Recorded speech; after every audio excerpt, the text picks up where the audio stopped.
Be me, Cole, 27 years old, software engineer at Nexify. I write code, I debug code, I dream in code. My life is stable, quiet, predictable.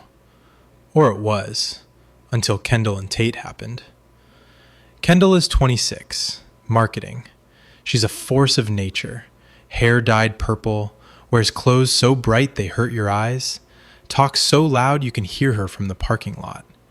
She flirts like a battering ram, no subtlety, no shame.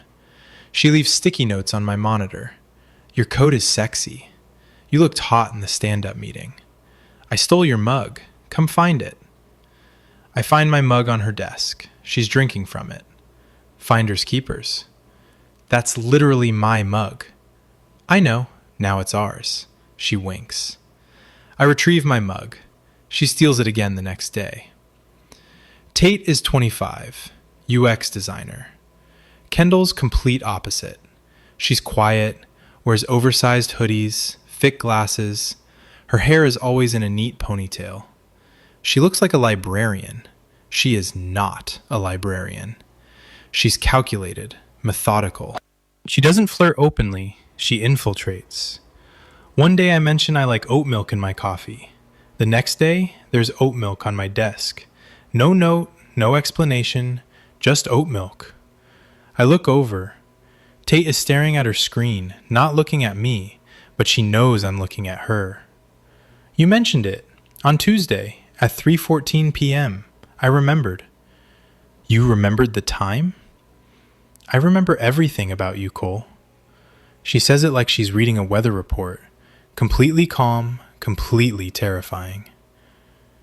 They're best friends, roommates since college, opposites in every way, and somehow, both of them have decided I'm their target. Monday. I'm in the break room getting coffee. Kendall appears. Cole, corporate party this Friday. You're coming with me. I wasn't planning to go. Now you are.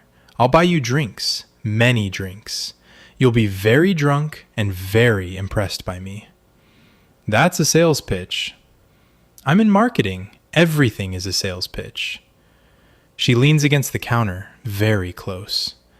I'm very persuasive. You'll see. She walks away. I exhale. Tuesday. I'm at my desk. Tate appears, silent, like a ghost. I noticed you don't eat breakfast. I don't have time. I made you a smoothie. Spinach, banana, protein powder, oat milk. 340 calories. Optimal morning nutrition. She sets it on my desk. You made me a smoothie? Yes.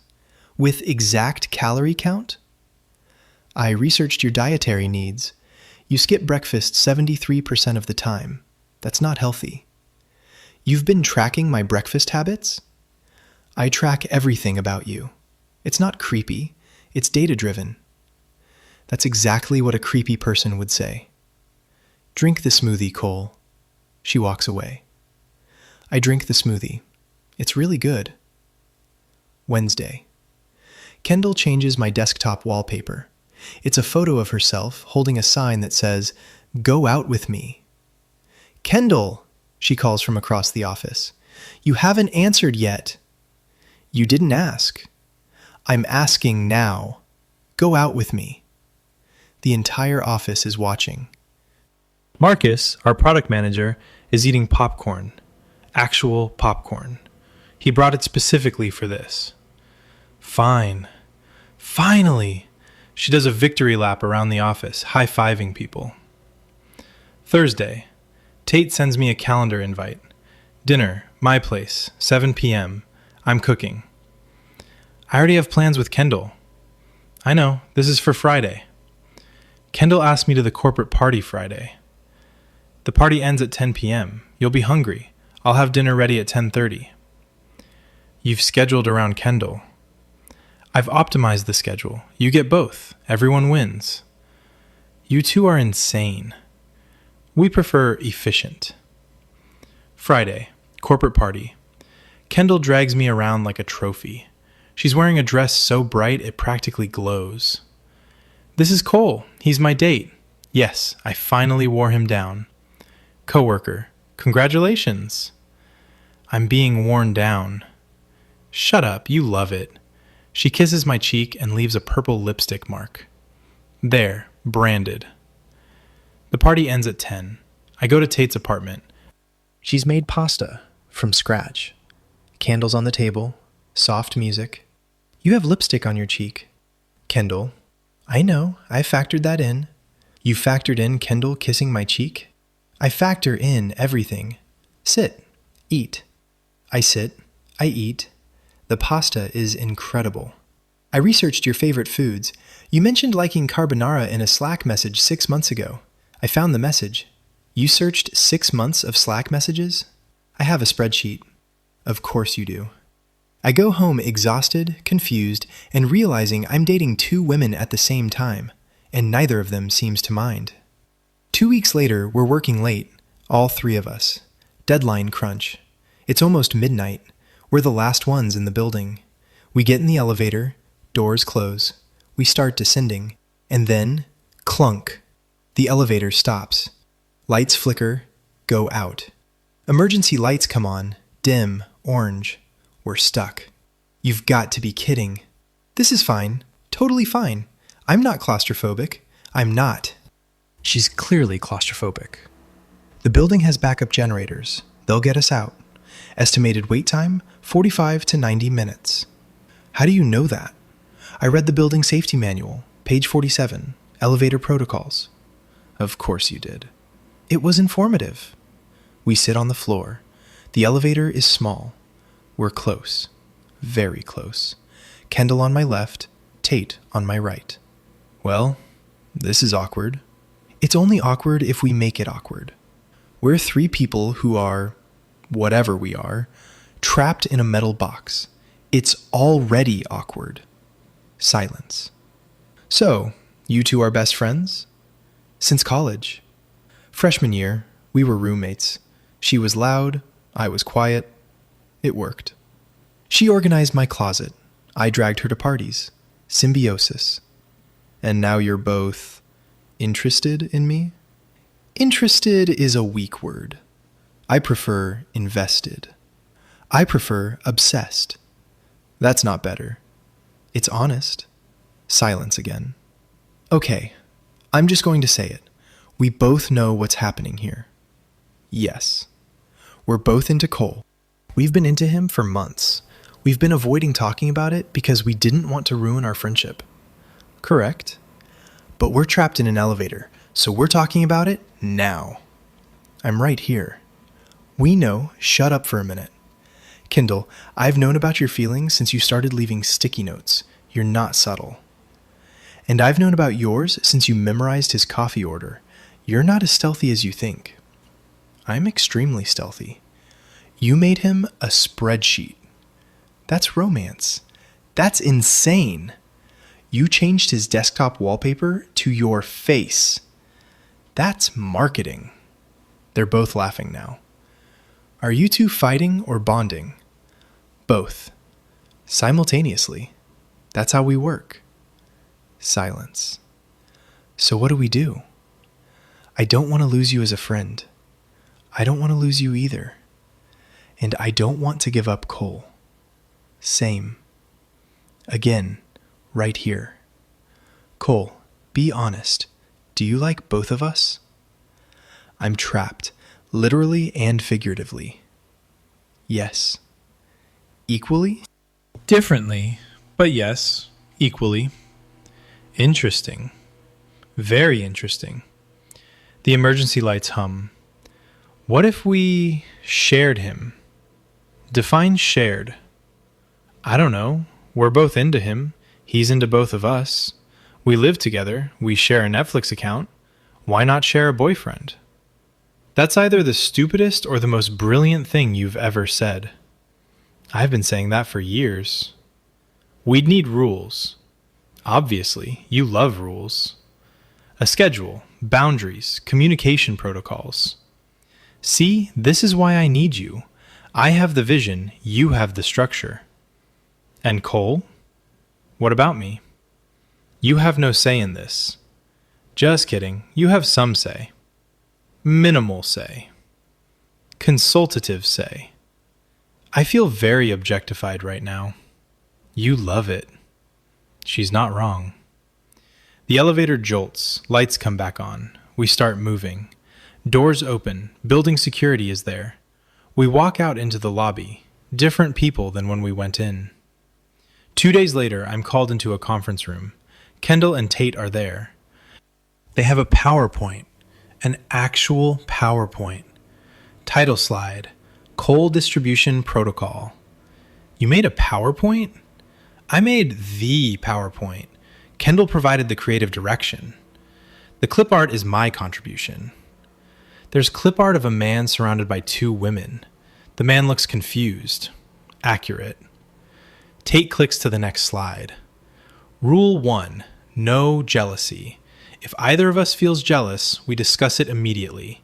Open communication. Rule 2, schedule. Monday and Wednesday are my days. Tuesday and Thursday are Tate's. Weekends are shared or negotiated. You're giving me a custody arrangement. Rule 3, no secrets. We tell each other everything, you included. Rule 4, we can end this at any time. No hard feelings. Friendship comes first. Rule 5, you must provide at least 24 hours notice for any schedule changes. This is an employment contract. It's a relationship contract. Way more important. Do you agree to the terms? I look at them. Kendall, bright and chaotic. Tate, calm and calculating. Both of them staring at me, waiting. This is insane. We know. You're both insane. We know. I'd be insane to say yes. And yet... Long pause. Okay. Yes! She jumps up and knocks over her chair. He said yes! I calculated a 78% probability of agreement. This is within expected parameters. You calculated the probability of me saying yes? I have a spreadsheet for everything, Cole. Keep up. Kendall hugs me tight. You won't regret this. I'm amazing. We're both amazing. Combined, we're statistically the best girlfriends you'll ever have. The best shared girlfriends. That's what I said. They're both holding me, one on each side. I'm in the middle. This is my life now. Monday, Kendall's night. She takes me to a punk concert in a basement. It's loud, crowded, people are moshing. Kendall is in the middle of it, purple hair flying. She grabs my hand. Dance with me! This isn't dancing. This is controlled violence. Same thing. She pulls me in. I survive. Barely. After the show, we go back to my place. She's buzzing with energy. That was amazing. You were terrible at moshing, by the way. I was trying not to die. Death is the ultimate mosh. That's not a thing. It's a thing I just invented. She pushes me onto the couch and climbs over me. Okay, ground rules for tonight. More rules? My rules. Rule 1, I'm in charge. Naturally. Rule 2, no thinking about Tate. Tonight is my night. I wasn't thinking about, you were. Your eyes do this little squint. It's your thinking face. I don't have a thinking face. You do. It's cute.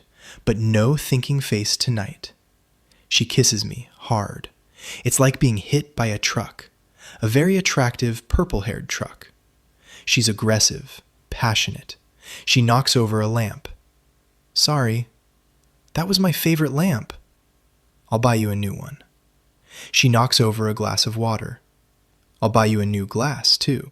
You're a disaster. I'm your disaster. Now shut up. Things escalate fast. She's loud. Very loud. The neighbors are definitely going to complain. At one point, she tries to be dominant, but we both fall off the couch, land on the floor, laughing too hard to continue. Okay, bed. The bed is safer. The bed is further from the floor. Exactly. In the bedroom, she's still loud, still chaotic. She knocks over my nightstand. That's 3 things. I'll buy you a new apartment. You can't afford a new apartment. Then stop distracting me. After, we lie in the wreckage. The lamp is dead, the glass is empty on the floor, the nightstand is sideways. Worth it. My apartment is destroyed. I'll help you clean tomorrow. You'll make it worse. Probably. She curls into my side. That was fun. You're fun. I'm glad we're doing this. The shared boyfriend thing? Yeah, I was worried it would be weird, but it's not weird. It's just more. More of what I wanted. You're not jealous of Tate? I thought I would be, but Tate is my best friend. I love her, and she loves you, and I love you. It's like a love triangle, but without the drama. I think that's just called a relationship. A relationship. Gross. You're in a relationship. I'm in a shared relationship. It's different. She kisses my chest. Your night with Tate is tomorrow. She's going to be way more organized than me. I expect spreadsheets. She'll have a spreadsheet of the evening, with timestamps. I'm scared. Don't be. She's just as crazy as me. She just hides it better. She snuggles closer. We're both crazy about you. Literally. I hold her in my destroyed apartment and think about how strange my life has become. Tuesday, Tate's night. I arrive at her apartment. She's planned everything. There's a printed itinerary on the door. 7 p.m., arrival and beverages. 7:15 p.m., dinner. 8 p.m., film viewing. 9:30 p.m., intimate time. 11 p.m., departure. You scheduled sex? I scheduled everything. Predictability reduces anxiety. You have anxiety? I have a lot of anxiety. That's why I plan things. She leads me inside. The apartment is spotless. Candles lit. Music playing softly. Dinner is already on the table. A 3-course meal. She made it herself. You can cook like this? I took a class. It was on my 5-year plan. You have a 5-year plan? I have a 10-year plan. The 5-year plan is a subset. Where do I fit in the plan? You're in year 3. Establish meaningful romantic relationship. I'm a bullet point? You're the most important bullet point. Dinner is perfect. She asks about my day. She remembers every detail I mention. She asks follow-up questions. It's like being on a very romantic job interview. Do you ever relax? This is me relaxed. You're reading from mental notes.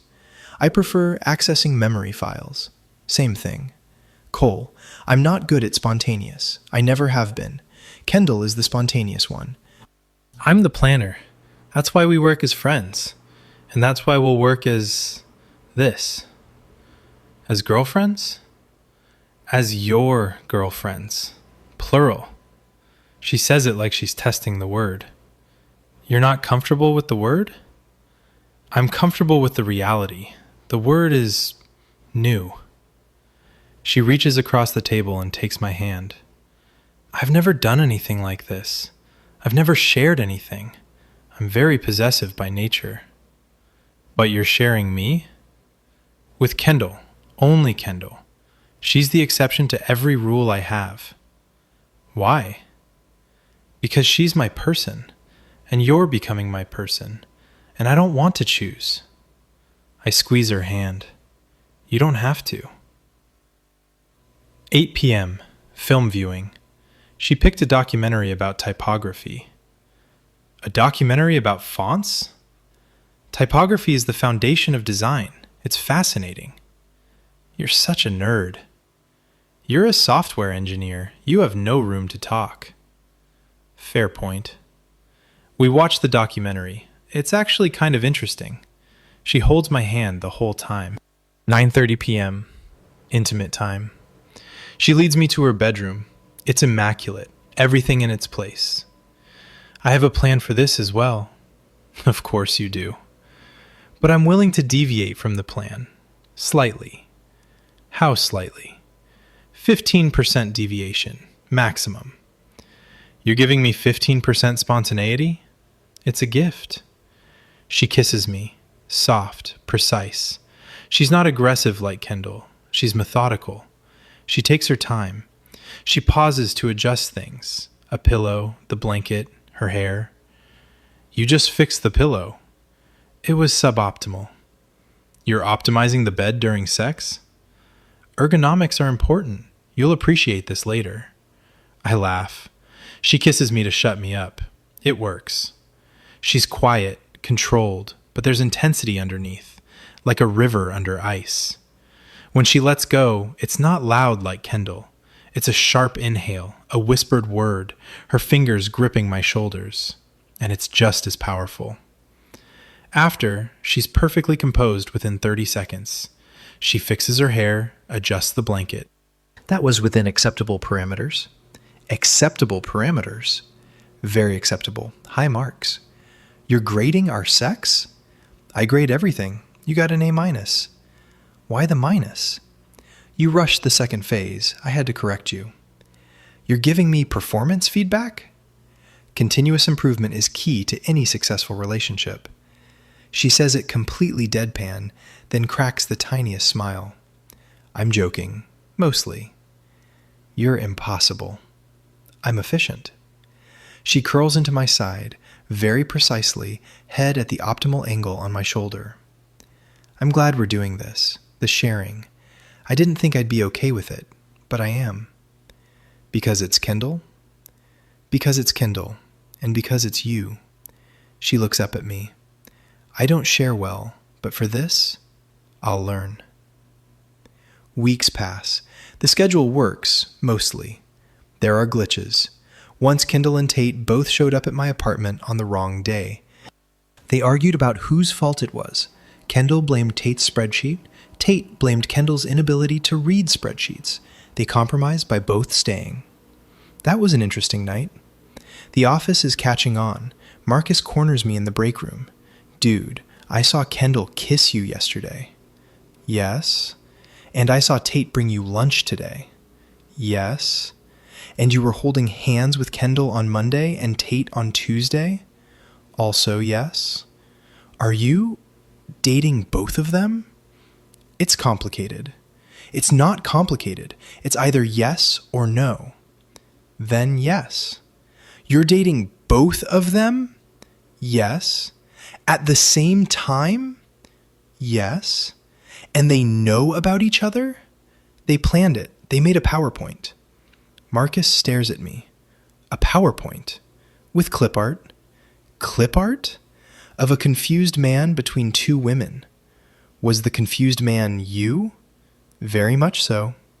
Marcus sits down. I need a minute. Take your time. He doesn't take a minute.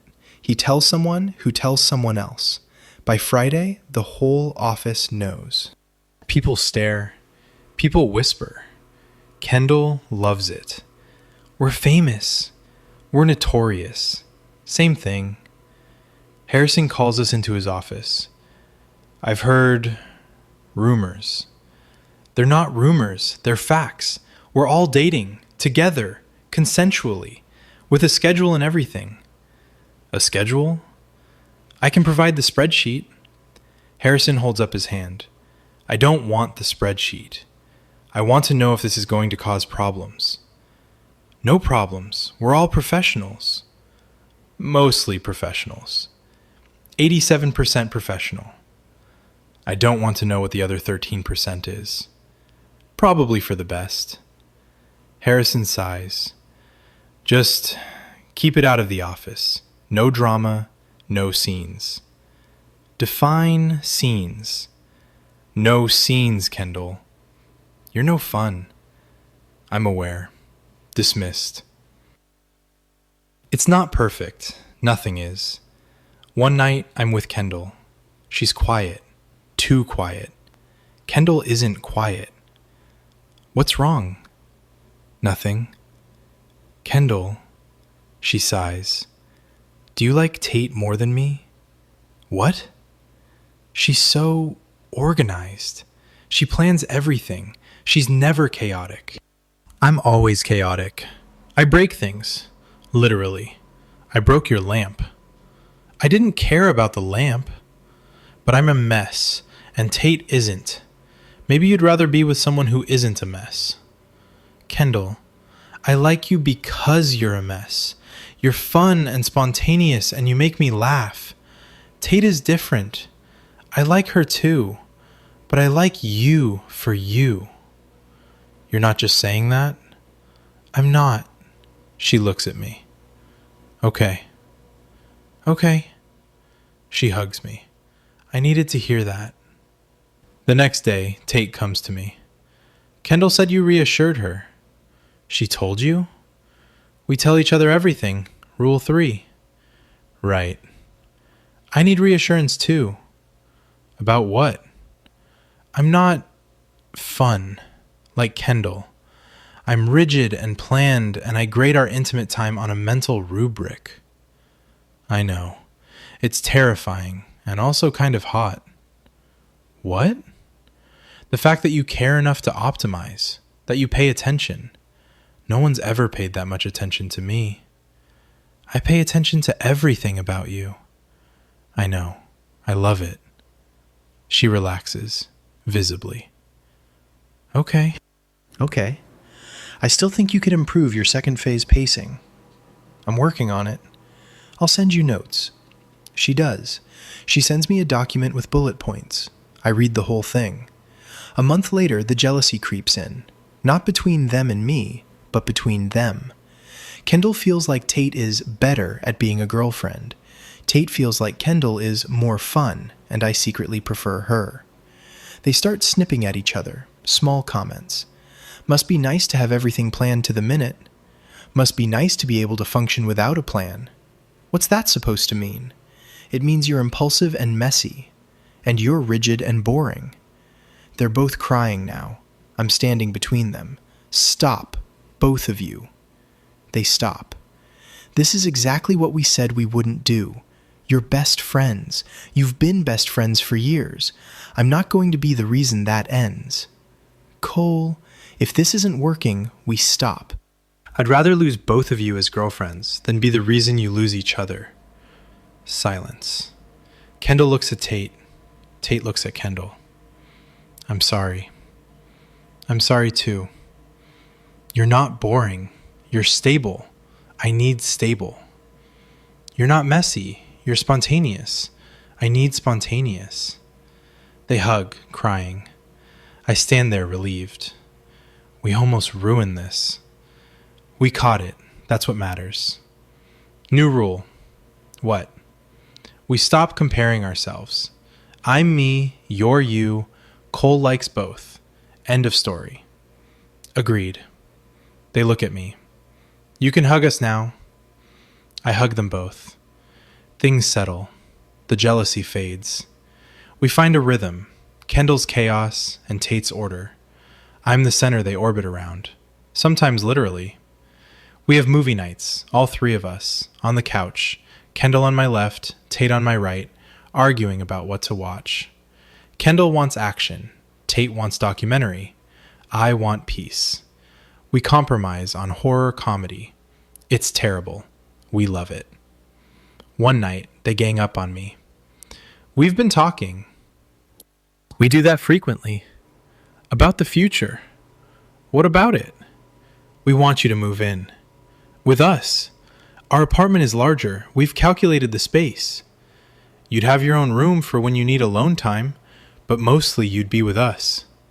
We've drafted a new schedule. It accounts for cohabitation. You've planned my move-in? We've planned everything. We're very thorough. I know you are. That's what scares me. So is that a yes? I look at them. Purple hair and neat ponytail. Chaos and order. Fire and ice. Both of them looking at me.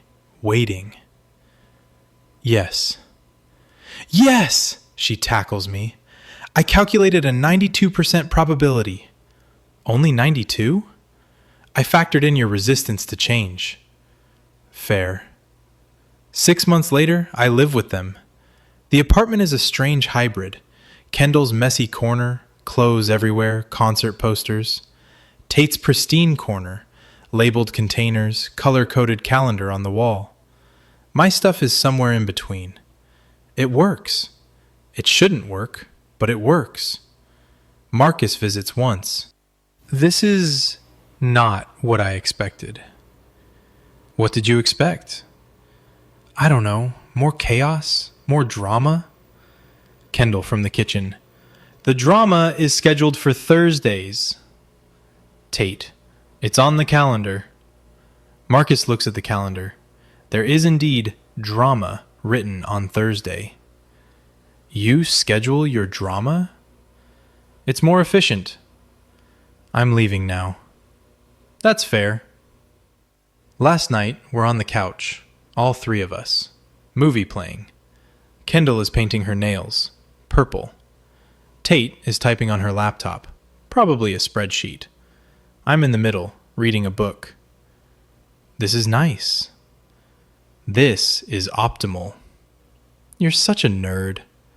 You're such a chaos gremlin. I'm your chaos gremlin. Unfortunately. Kendall throws a pillow at her. Tate catches it. I anticipated that. How? You always throw pillows when you're feeling affectionate. I hate that you know that. I love that I know that. They both look at me. What about you, centerpiece? Centerpiece? You're the center of this relationship, the glue, the filling in the sandwich. I'm the filling in a sandwich? A very attractive filling, the best filling. I feel objectified again. You love it. I really do. I set down my book. I never expected this. When I met you two, I was just a guy who wrote code and ate lunch alone.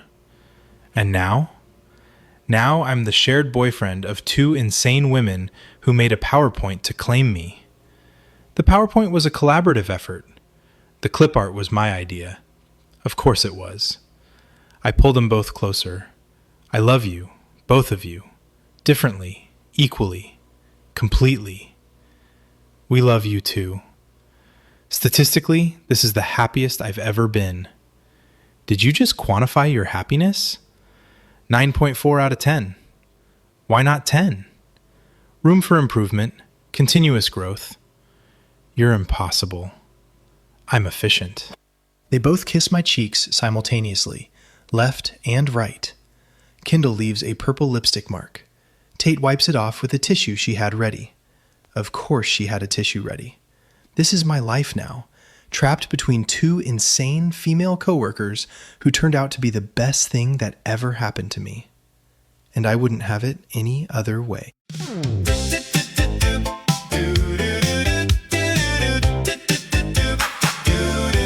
Kendall left a sticky note that said your code is sexy. She stole my mug and winked at me across the floor. Tate left oat milk on my desk without a word and remembered the exact time I mentioned it before. Kendall flirts like a battering ram. No shame, no break. Tate infiltrates like code. Quiet, precise, no mistake. One says, come with me, I'll buy you very many drinks. One memorizes everything I've ever said, I think. They're best friends, they're roommates. They've known each other since college. And somehow I became their shared unsolicited project. Kendall, he's fun. Tate, he's interesting. Me, I'm just trying to write my code and have a stable morning. I can't pick one when one is thunder and one is rain. I can't pick one when both are somehow in my lane. Purple hair and loud laugh, neat bun and quiet stare. I don't know how I ended up with both of them there. Pick one, but I can't. Pick one, but I won't. Pick one, but how? When they both make me want. Corporate party Friday. I show up with no plan. Kendall on my left, Tate on my right. This is who I am now. Admit it, you like me. Call the oat milk. Me, I'm aware. I go for a walk to clear my head. I find them both both outside. Kendall is laughing, Tate is watching me with nothing to hide. They're not competing, they already know. They're just waiting for me to catch up to where they wanna go. I can't pick one when one is thunder and one is rain. I can't pick one when both are somehow in my lane. Purple hair and loud laugh, neat bun and quiet stare. I don't know how I ended up with both of them there. Pick one, but I can't. Pick one, but I won't. Pick one, but how? When they both make me want. Kendall says, she likes you, I like you, and yes, we've discussed it. Tate says, we made a spreadsheet, you're ranked first. I say, I'm a person, not a data point. You say that, and yet you're still here. Told you he'd stay. I can't pick one, so maybe the answer isn't one. Maybe this is the kind